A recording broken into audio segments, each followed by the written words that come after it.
The Simpsons!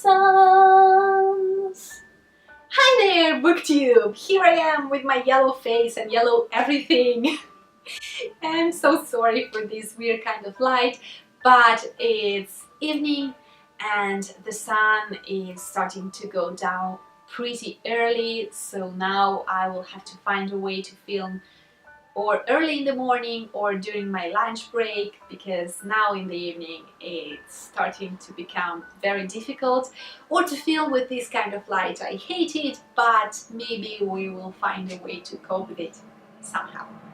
And here I am with my wrap-up for Booktube-a-thon 2017. During these 7 days I've read 7 books. Yay! For a total of 1,321 pages. I'm pretty happy that I was able to read all the 7 books, even though I've chosen some short ones, because with work and life and everything it was a struggle, really a struggle. But let me get to the books. The first book that I finished was the short story written by Scott Fitzgerald, and it was The Curious Case of Benjamin Button. It's a really short story. It's a story about a man who ages backwards. So he starts his life as an old man and he ends his life as a young one, or at least this is the general idea.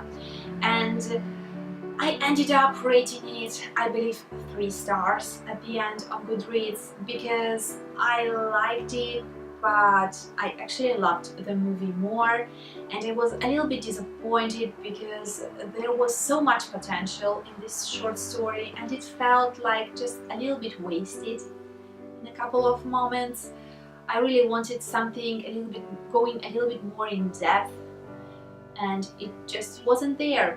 And this is a thing that I have with pretty much all of Fitzgerald's stories that I've read till now, the fact that women are or inexistent or utterly annoying, and this was the case again, so this wasn't something that I enjoyed very much. But on the other hand, the thing that I really enjoy in his stories is the analysis of society that he makes, because it's really on point, and sometimes with a bunch of simple examples he just shows how our social behavior is sometimes crazy and nonsensical and so on. So I really enjoyed that aspect, but I wanted a little bit more from this short story. Then the second that I finished was a hyped book for me, and it was Milk and Honey, a collection of poetry. And I'm not a huge poetry reader, I'm just starting to get involved in this kind of writing. I've obviously read a lot of classical kind of poetry, but nothing modern really. So this was an experiment for me, and I had mixed feelings about that one. I believe that I ended up rating it 4 stars, but I meant a 3.5, if I'm remembering well, because I enjoyed a couple of things and I disliked a couple of things about it. The things that I really liked were the topics and the way the book was divided in some parts, and they were really dealing with a process of healing. And then the illustrations, I think that they went really nicely with a lot of poems, and they are an added value. Then the things that I disliked were, I don't even know how to express it correctly, but it was just format in which the poems were written. It was just something that really made me think about those kind of poems that boys and girls used to write around 2000, or between 2005 and 2010 or something like that, on their blogs and so on, when it wasn't really poetry, it was just a flow of thoughts put out nicely. So yeah, that was the feeling that I had with some of those poems. And the other thing, it's not a negative thing actually, but at the beginning from how the book started, I really believed that it was a collection of personal experiences. Then, at a certain point, it was pretty much clear that it was impossible, that it was the experience of just one person, so it's probably a collection of things and of thoughts. I'm not sure about this point. I really need to check it out. I wanted to do so, but I had no time in these days, so I will search for something, an interview or something like that, and if I will find something, I will put the link down below, definitely.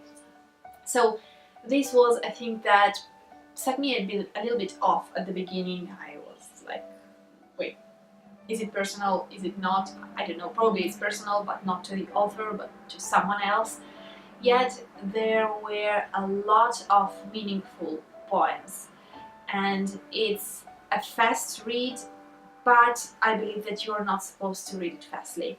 You need to take your time and to savor each and every poem. Some of them are very short, some of them are longer, but it was an interesting read for me.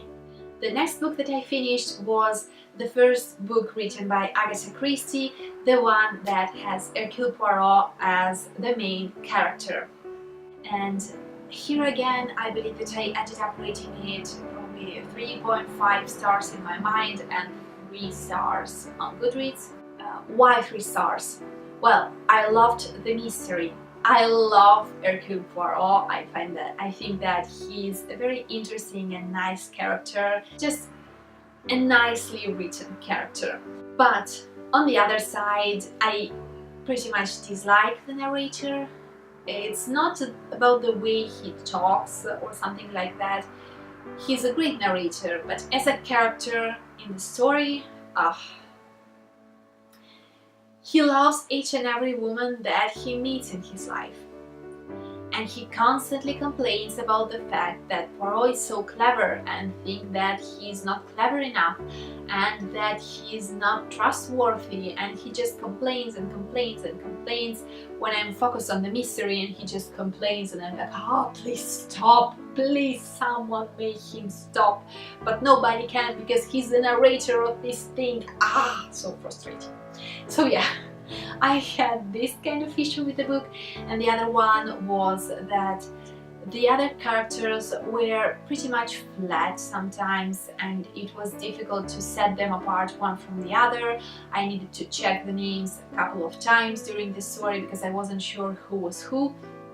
But I believe that this is just due to the fact that it's the first book written by Agatha Christie, because I've read some other of her books and they were written afterwards and they are definitely better. The next book that I've read was a graphic novel, and it was this one, The Rat Queens.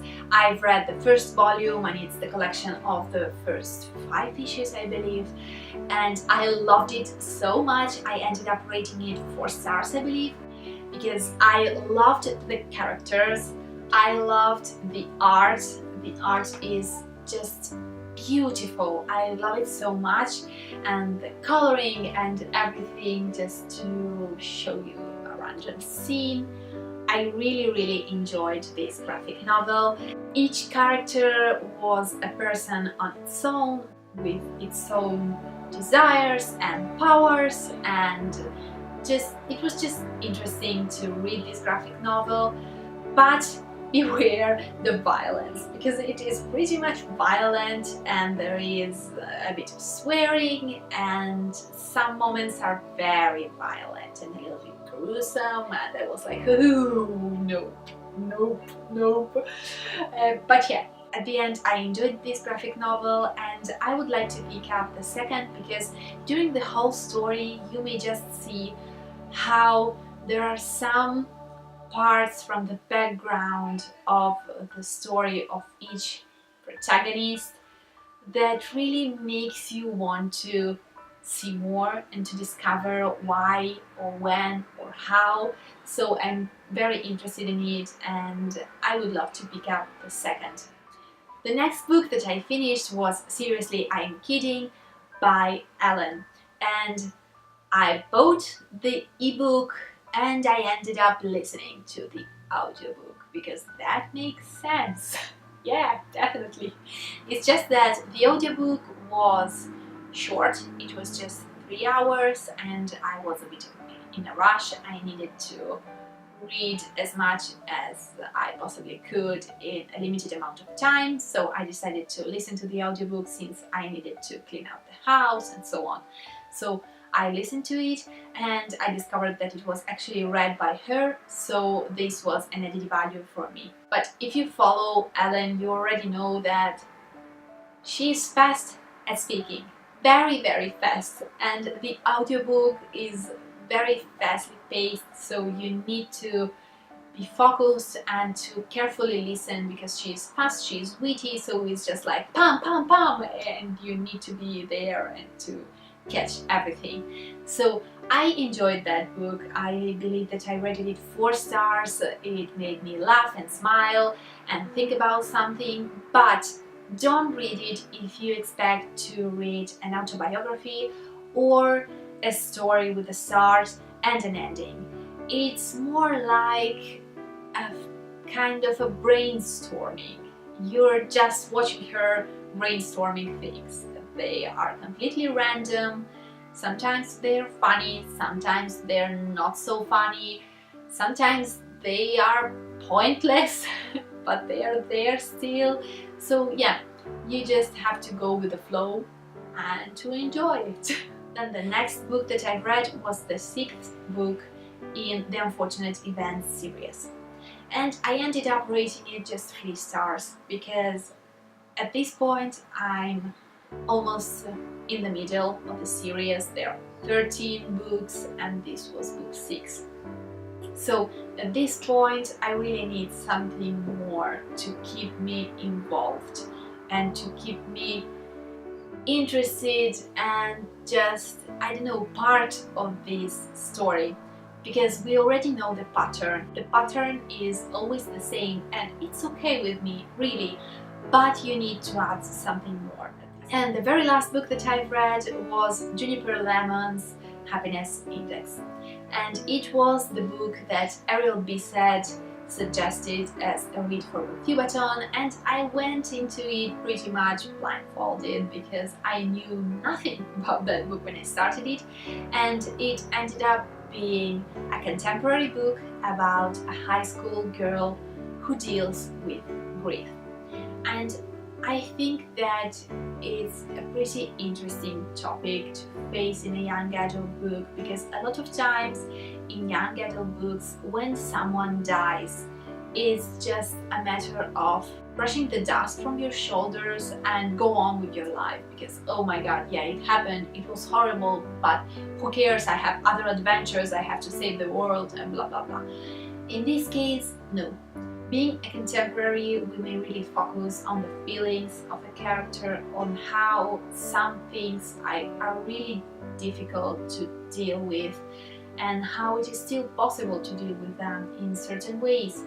And this is the story of a high school girl who loses her big sister, and she just tries to go on with her life and to find a new kind of balance with a family that's destroyed from this kind of loss, and her former friends who are not able to interact with her in a normal way anymore. So she really needs to put her life back together and to restart somehow. I ended up enjoying this book. I wasn't loving it, and I really disliked some of the behaviors of one of the main characters. I was really disappointed by it, and I was going to rate this book with 3 stars, but then in the very last 50 or 30 pages it got so emotional and I ended up crying actually, so I wasn't able to rate it 3 stars anymore, because if a book makes you feel something in that kind of way, I believe that it still needs to have some kind of a reward. So I ended up rating it 4 stars, but if those pages weren't there, then 3 stars is the right rating, at least in my opinion. I would like to wrap up the whole experience of Booktube-a-thon for me. It was my very first readathon and I didn't know what to expect exactly, and it was hard, it was funny, it was challenging, and by the end of it, I was dead. Because my normal day during that week went pretty much like that. Yeah, this was pretty much my usual day, and while uploading the video, then I had some time to read. So it was very hectic and a little bit stressful, but I really wanted to participate and to give a try to all of the challenges. I actually started the very first day, I started and gave a try to the kind of vlogging experience, but it wasn't for me for two reasons. I had no time and my camera isn't helping because it's a big Canon, so it's very difficult to hold it up and film yourself and not to look very awkward with it. But I enjoyed so much the experience, the challenges were fun, and watching other videos and other booktubers, I'm watching them right now, it's so funny and so interesting. Unfortunately, the thing that I disliked was the fact that I had no time to interact a little bit more with other booktubers, because there was basically no time to do so. If I wanted to read and to film and to edit and to upload, there was no time to interact with others. And I tried my very best to write to at least a couple of booktubers each and every day, just to show them my support and the fact that I was really appreciating all the amazing work that they were doing out there. And this is the other thing that I loved so much, to see how much creativity there is in this community. The largest part of the videos are just completely different. There isn't one that is too similar to the other, so it's just amazing to watch them. It's a very funny experience right now that the challenges are over, to just sit back and watch. This is very funny, and if you've not done it yet, do it because you won't regret it. This was my wrap up for Booktube-a-thon. I cannot wait for the next one. Just finger crossed it will happen in a less busy week. I hope so, I very hope so. Let me know down below your thoughts about Booktube-a-thon. How was your experience of it? How you managed to vlog and do the challenges and everything else, because a lot of you did so and you are amazing for doing so. How is it possible? It's like magic. Are you Hermione? Are you a Time Lord? Please tell me your secret. And this was it for this video. I hope to see you very soon in the next one. Bye! Ciao!